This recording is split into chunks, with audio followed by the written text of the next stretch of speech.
That being said, it's really important to tune inward.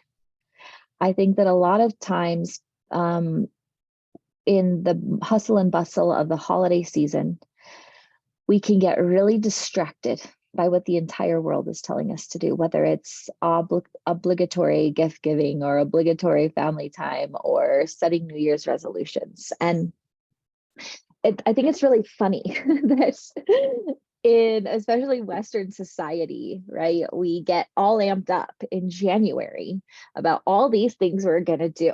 And then people wonder why by February and March, they have kind of quit on themselves. And this is the thing, the seasons happen for a reason.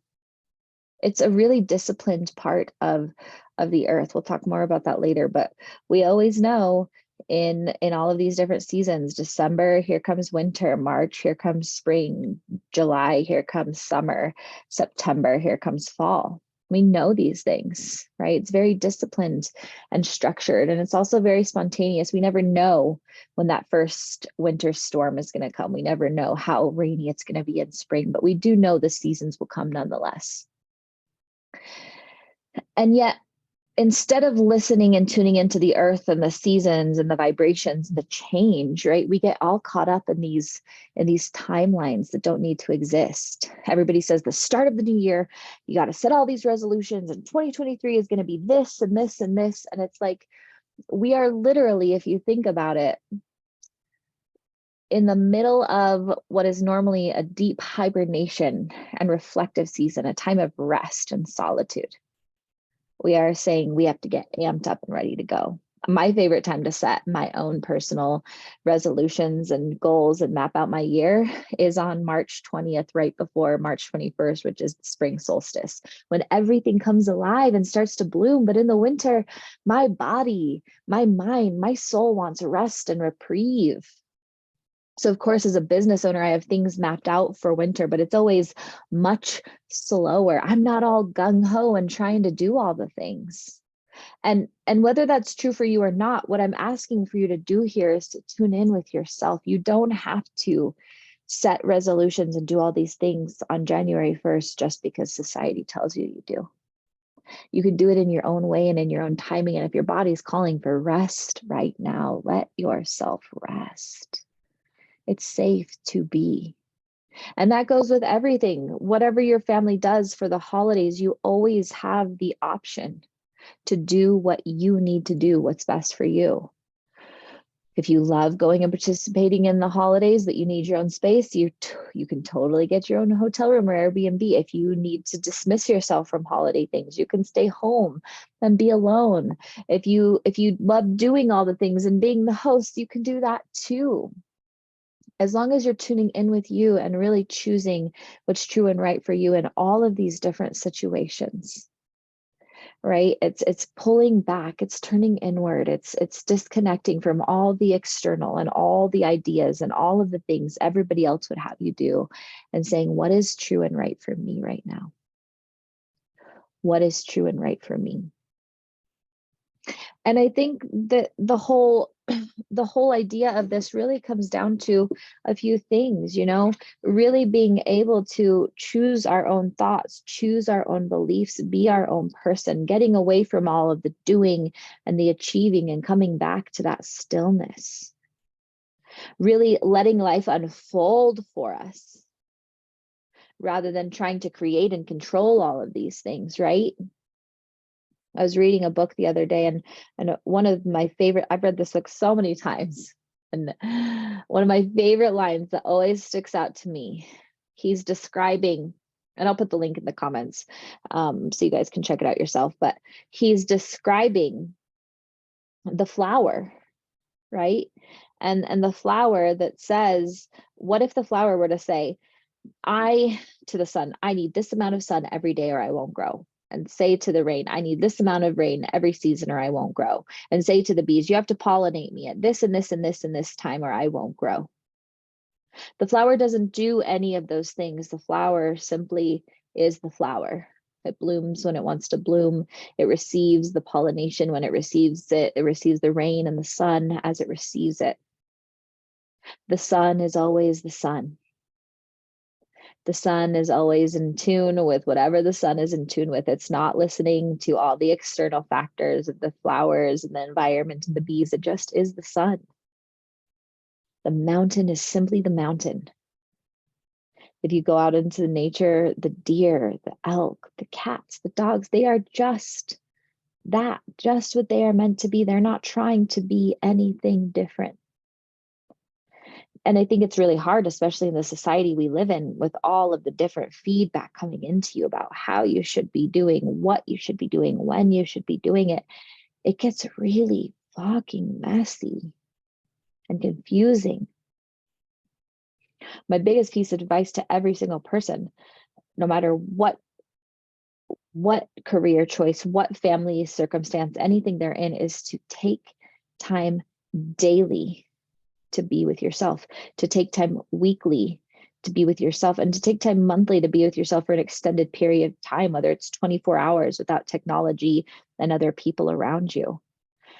Being able to disconnect on a routine and a ritualistic basis allows you to form your own thoughts, to be in your own essence, and to create and be from that space. I think that so many of the things that we see around us, the stress and the anxiety and the upheaval and the control in relationships and systems, is all because we are all streamlined into this process of external thought processes rather than our own. I'm not meant to be like anyone in this entire world other than me. I'm not meant to write a certain way, show up a certain way, behave a certain way that anybody else that I looked at behaves other than me. And yet so much of who we are is the feedback we receive from others. The ways that other people treat us defines who we are. The ways that other people speak to us, perceive us, all of these things, they give us all of these subliminal messages that define who we are. And if we don't take a step back and come to our own decision, tune into our own essence, we get pulled right away from all of those things and we can get lost. And it's a vicious cycle. I know, because I've been lost in it before. And it doesn't feel good. The one thing I can tell you is, like I said at the beginning, listen to your body. If what your body wants right now is to rest and be still, tune out every single post, announcement, conversation you have that says anything about creating more resolutions and goals. If your body, mind, and spirit is telling you you either want to be around a ton of people or don't want to be around a ton of people, listen to your body. If your body is saying, hey, this person drains you, listen to that. It's not about the labels of like, oh, well, they're your family. You've got to be around them. You've got to hug them. You've got to cook with them. You've got to engage with them. You've got to buy them a gift. It's none of that. You have complete permission and authority to tune into yourself and make a decision from that place.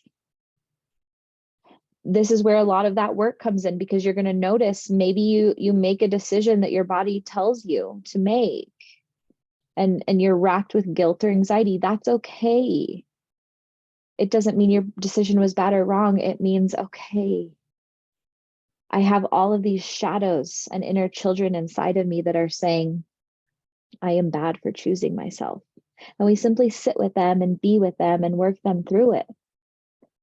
Right? But it's that first response. It's, I always tell my clients, if it's not a hell yes, then it's a no. If your body is not like yes to something, whether it's a person, a place, an event, an experience, a way of being, a way of talking, a way of speaking, something you're putting in your body, whatever it is, if it is not a yes, then it's a no. And you always have this way of noticing your body comes up with different sensations. You shut yourself off, you crouch yourself down, you start to feel drained. You do all of these things that teach you who and how your inner essence really is, what it really wants. So I say all this to say that as we move into this Can you give yourself permission to listen to the needs of your own soul? Can you give yourself permission to act from that place of inner essence and inner authority? Can you speak those truths to yourself, affirm those truths to yourself, validate your own feelings, and stop looking to the external for all the things? Can you simply be what you are meant to be? And if you don't know the answer to that, that is okay. We find out by exposing ourselves to relationships, situations, experiences, and learning what is good, bad, right, and wrong for us and not anybody else, right? But if you ever have to convince yourself of anything, if you ever feel yourself being talked into or talked down on about anything, it's probably a no for you. And it's okay to give yourself permission to walk away from that. I know that there's so many different cycles in family situations, in social situations that come up over the holidays, in a time when we're normally maybe able to live in our own lane, and suddenly we're exposed to all of these different environments and peoples and behaviors. And I want you to know it's always okay to say no. It's always okay to not agree with somebody's opinion.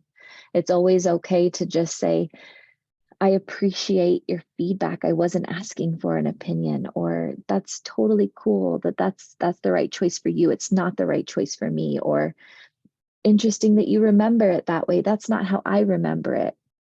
Right? You're always able to validate and speak your truth, and it doesn't have to hurt or harm anybody else, and it doesn't mean that you're cold or mean or bad. It just means you're honoring yourself, and you can hold others accountable for honoring themselves and their selves true too by just being you, right? But we've got to pull away from all the things and all the people and all the places that are trying to tell us that there is a certain way, or that their way is right, or that their path is right, and simply be whatever you are. Let go of that control, right? Just like the story about the flower at the beginning. When you're ready to bloom, bloom, but don't try to control or put that need for any of the nourishment, any of the validation, any of the praise, any of the beingness on anything or anyone else outside of you. You're in charge of yourself, and validating and growing and reparenting and holding yourself accountable, and anything that's happening around you is simply feedback for the things you love or the things you hate, the things that energize you or don't energize you. And you have permission to choose what is best and right for you in all situations. So as we enter the holiday season, as we enter the new year, I want you to remember, you don't have to do it the way you've always done it. You don't have to do it the way everybody else is telling you. You get to listen to your body. You get to move slow with trusting that as you listen. And this is the key. A lot of people, whenever I talk about surrendering, whenever I talk about, honoring themselves in their body, they're like, but how will I insert fear, pay my bills, sustain my relationships, whatever? The things that aren't meant for you will fall away. That is true, right? It's when we try to cling and engage and bring all of these things into our energy that we really create discord. Everything that's meant to be in your life will meant to be in your life, right? And if you're a 9 to 5 or working a standard job, I get like there's certain obligations you have, but if your body's constantly telling you like this isn't good for me, you also do have a choice to find a way to phase out of that lifestyle and come back to your own power, right? But all of the other things are really things that we've made up. I have to go to this event because they'll be mad at me if I don't. I have to talk to this person because they are insert label, mom, dad, child, whatever, even though it doesn't feel good for me. None of that part makes sense, right? It's all of these supposed obligation, these supposed pressures that really take us out of alignment with ourselves. But the moment, and I'm telling you this from personal experience, the moment you start to honor your own alignment, yeah, there's going to be a period of drastic change, of integration, when things might feel lonely and scary and very different than they ever have before, guaranteed, right? But on the other side of that, of consistent self-honoring, of consistent leading from your soul essence, of consistently making decisions and taking actions from that place of alignment, your entire world becomes everything you dreamt it would be. Maybe even everything everybody told you wasn't possible because they were stuck in their own fears and illusions. But when you can come back to yourself and start to live life on your terms in a way that is in alignment with only your truth, only your essence, things do start to change. So if you're starting this right now, just simply start by tuning in. What feels good to me today? As I enter into winter solstice, what feels good and right for my body? As I enter into 2023, what feels good and right for my body? As I enter into new relationships, literally as I begin or enter into anything, how does my body and soul feel about it? And when you make a decision from there, everything changes for the better on your terms, in your way, unlike anybody else's around you. So I hope that as you listen to this, something was sparked within you, something came alive within you. Maybe you gave yourself permission for the first time to make these decisions out of the norm, to not be the person you were yesterday, and to choose to live in that heart-centered place of alignment. So all we do every single day is take one step forward from that place. Let ourselves move and be and breathe from that place of alignment. I truly hope that this was helpful and eye-opening for you today. If you want a place or a community with support, join us in Dragon's Lair, my monthly membership group. It's only $22 a month, and you get the first access to these videos before they're ever aired or published on any other platform, plus chats afterwards, monthly book clubs, monthly processing sessions, full moon ceremonies every single month, and constant prayer and spiritual support. So join us in Dragon's Lair if you haven't already, and enjoy the rest of this year and the beginning of 2023. It's been amazing so far. Thank you all for joining me. All of your support means the world. Your presence and energy today means the world. So thank you and have a beautiful day. Bye, guys.